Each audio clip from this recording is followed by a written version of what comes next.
अर्गलास्तोत्रम् अथार्गलास्तोत्रम् ॐ अस्य श्री अर्गलास्तोत्रमन्त्रस्य विष्णुर्ऋषिः अनुष्टुप् छन्दः श्रीमहालक्ष्मीर्देवता श्रीजगदम्बा प्रीतये सप्तशतीपाठाङ्गत्वेन जपे विनियोगः। ॐ नमश्चण्डिकायै। मार्कण्डेय उवाच ॐ जयन्ती मङ्गलाकाली भद्रकाली कपालिनी दुर्गा क्षमा शिवा धात्री स्वाहा स्वधा नमोऽस्तु ते।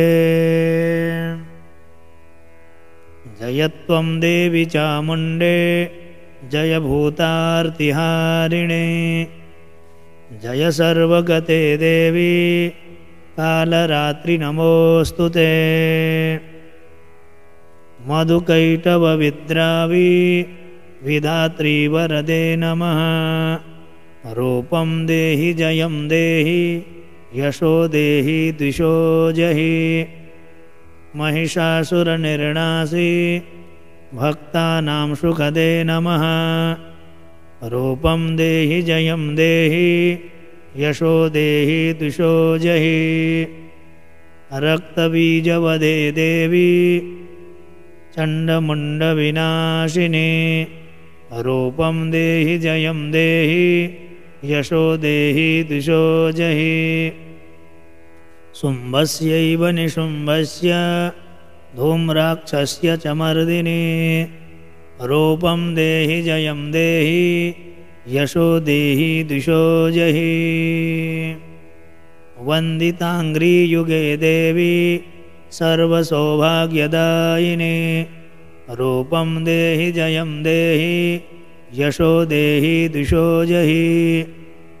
अचिन्त्यरूपचरिते सर्वशत्रुविनाशिनी। रूपं देहि जयं देहि यशो देहि द्विषो जहि। नतिभ्यः सर्वदा भक्त्या चण्डिके दुरितावहे। रूपं देहि जयं देहि यशो देहि द्विषो जहि। स्तुवद्भ्यो भक्तिपूर्वं त्वां चण्डिके व्याधिनाशिनी। रूपं देहि जयं देहि यशो देहि द्विषो जहि। चण्डिके सततं ये त्वा मर्चयन्तीह भक्तितः। रूपं देहि जयं देहि यशो देहि द्विषो जहि। देहि सौभाग्यमारोग्यं देहि मे परमं सुखं।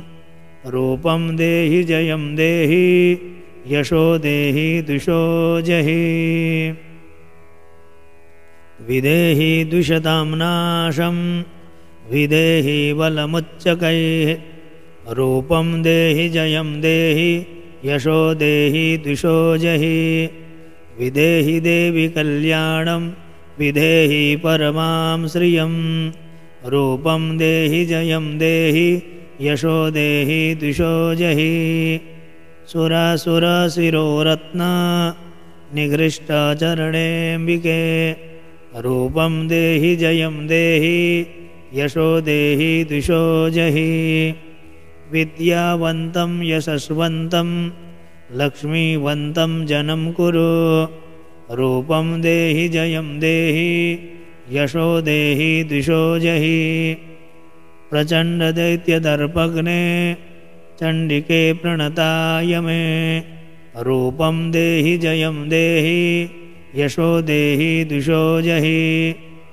चतुर्भुजे चतुर्वक्त्र संस्तुते परमेश्वरी।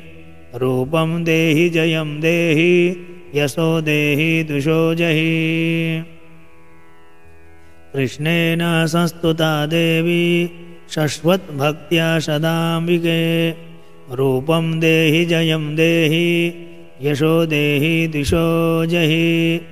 हिमाचलसुतानाथ संस्तुते परमेश्वरी रूपं देहि जयं देहि यशो देहि द्विषो जहि इन्द्राणि पति सद्भाव पूजिते परमेश्वरी रूपं देहि जयं देहि यशो देहि द्विषो जहि देवी प्रचण्ड दोर्दण्ड दैत्यदर्प विनाशिनी रूपं देहि जयं देहि यशो देहि द्विषो जहि देवी भक्तजनोत्तम दत्तानन्दोदयेऽम्बिके रूपं देहि जयं देहि यशो देहि द्विषो जहि पत्नीं मनोरमां देहि मनोवृत्तानुसारिणीं तारिणीं दुर्गसंसार सागरस्य कुलोद्भवाम् इदं स्तोत्रं पठित्वा तु महास्तोत्रं पठेन्नरः स तु सप्तशती संख्या वरमाप्नोति संपदाम् ओम देव्या अर्गला स्तोत्रम। अन्य मंत्र स्तोत्र आदि पढ़ने के लिए आप चैनल में भीतर जाकर के आनंद पूर्वक आप पढ़ना भी सीख सकते हैं। हमारा दूसरा चैनल है भागवत धर्म दर्शन, वहाँ भी जाकर के अनेकानेक मंत्र स्तोत्र पढ़ना भी सीख सकते हैं। तो आप लोगों का जीवन मंगलमय रहे। मुझे विदा दीजिएगा। जय जय श्री राधे श्याम।